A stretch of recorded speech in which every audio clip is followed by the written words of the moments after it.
Hello दोस्तों, स्वागत है आपका नुक्ता चीन पर।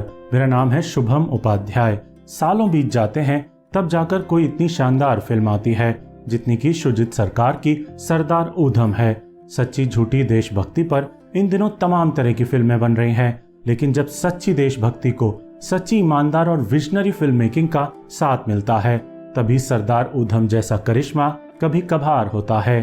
ये फिल्म आपको बिना हाइपर हुए बताएगी कि क्रांतिकारी होने का असली और सच्चा मतलब आखिर क्या होता है, और जिस धीमी गति के अंदाजे बयां के साथ बताएगी उसी स्लो बर्न अप्रोच ने सरदार ऊधम में 4 चांद लगा दिए हैं।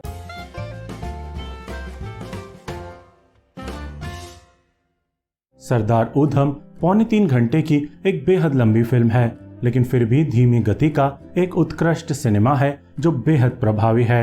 शुजित सरकार ने धीमी गति के असरदार सिनेमा के प्रति जो लगाव अक्टूबर में दिखाया था, उसी शिल्प के प्रेम में इस बार गहरे डूबकर उन्होंने सरदार ऊधम को तैयार किया है।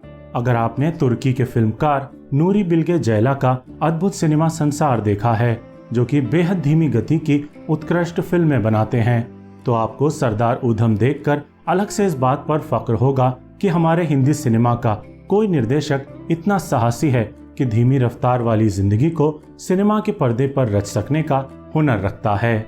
सरदार ऊधम सिंह ने जलियांवाला बाग हत्याकांड का बदला 21 साल बाद माइकल ओ'डॉयर को लंदन में मार कर लिया था, यानी कि उनकी कहानी में ही एक अभूतपूर्व धीमी जिंदगी बसती है जिसने 21 साल इंतजार किया रिवेंज लेने के लिए, और इस दौरान कई मुल्कों की खाक छानते हुए एक बेहद अकेली जिंदगी जी।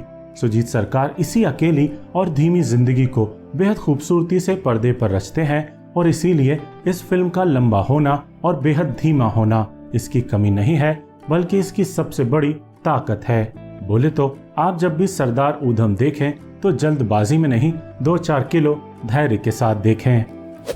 अच्छा सिनेमा देखने के लिए थोड़ी मेहनत दर्शकों को भी करनी होती है, इसलिए बेहतर होगा कि आप ऊधम सिंह के बारे में थोड़ा बहुत पढ़कर ही इस फिल्म को देखें, क्योंकि ये डंपिंग डाउन ऑफ सिनेमा नहीं करती है, यानी कि इतिहास आपको स्पून फीड नहीं करेगी।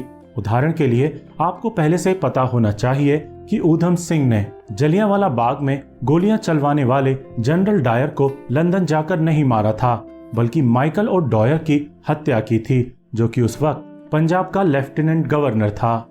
यह फिल्म आपको ऊधम सिंह की जिंदगी क्रोनोलॉजिकली नहीं दिखाएगी, इसलिए भी आपको इतिहास की थोड़ी बहुत जानकारी होनी ही चाहिए। बाकी फिल्म में ऊधम सिंह से जुड़ी कई सारी ऐसी नायाब जानकारियां हैं जो आम जनता को शायद ही मालूम हो। इनमें सबसे खास है ऊधम सिंह और भगत सिंह की दोस्ती, जिसे दिखाते वक्त यह फिल्म एक अनोखी ही रोशनी से सराबोर हो जाती है। जब जब भगत सिंह स्क्रीन पर होते हैं तब तक इस फिल्म को देखने का सुख दोगुना हो जाता है, और उनकी भूमिका निभाने वाले अभिनेता ने भी एकदम कमाल काम किया है। ये शुजीत सरकार का ही निर्देशकीय कौशल है कि ऊधम सिंह की फिल्म में उन्होंने भगत सिंह के विचारों को भी तसल्ली से जगह दी है, और कई ऐसी बातें कही हैं जो आज के भारत के लिए भी एकदम मौजूद हैं।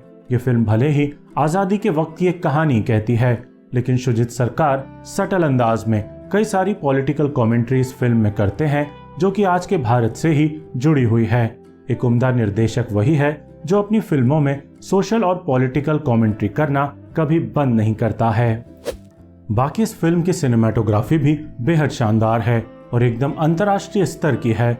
आर्ट डायरेक्शन और प्रोडक्शन डिजाइन भी इस कदर उम्दा है कि उच्च कोटि की इंटरनेशनल पीरियड फिल्मों के टक्कर की यह फिल्म लगती है।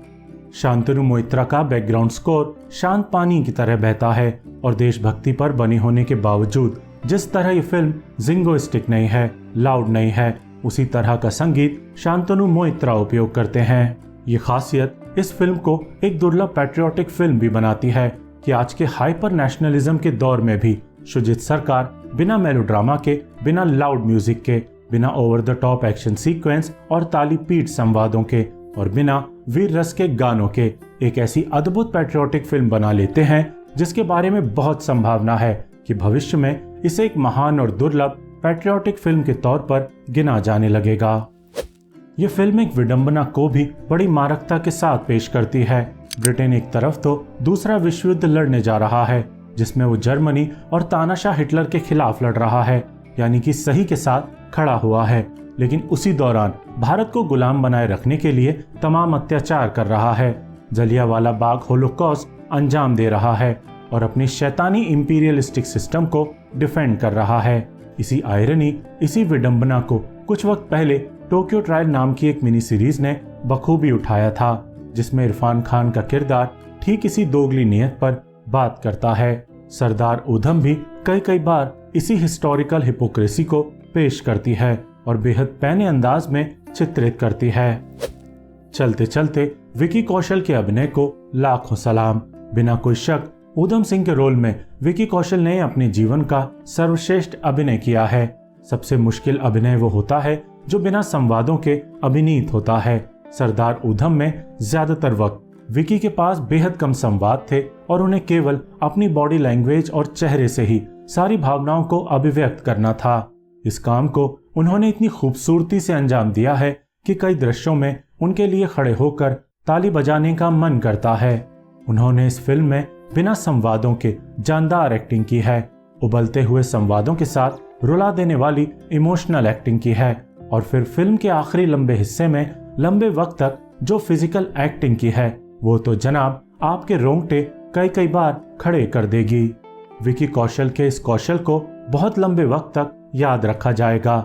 मेरी तरफ से इस अद्भुत पैट्रियोटिक फिल्म को छप्पर फाड़ 4 स्टार। कई हिंदी फिल्मों ने आज से पहले भी जलियांवाला बाग हत्याकांड को चित्रित किया है और हमारी आत्मा थर थर कांपी है, फिर चाहे वो फिल्म गांधी हो या फिर रंग दे बसंती।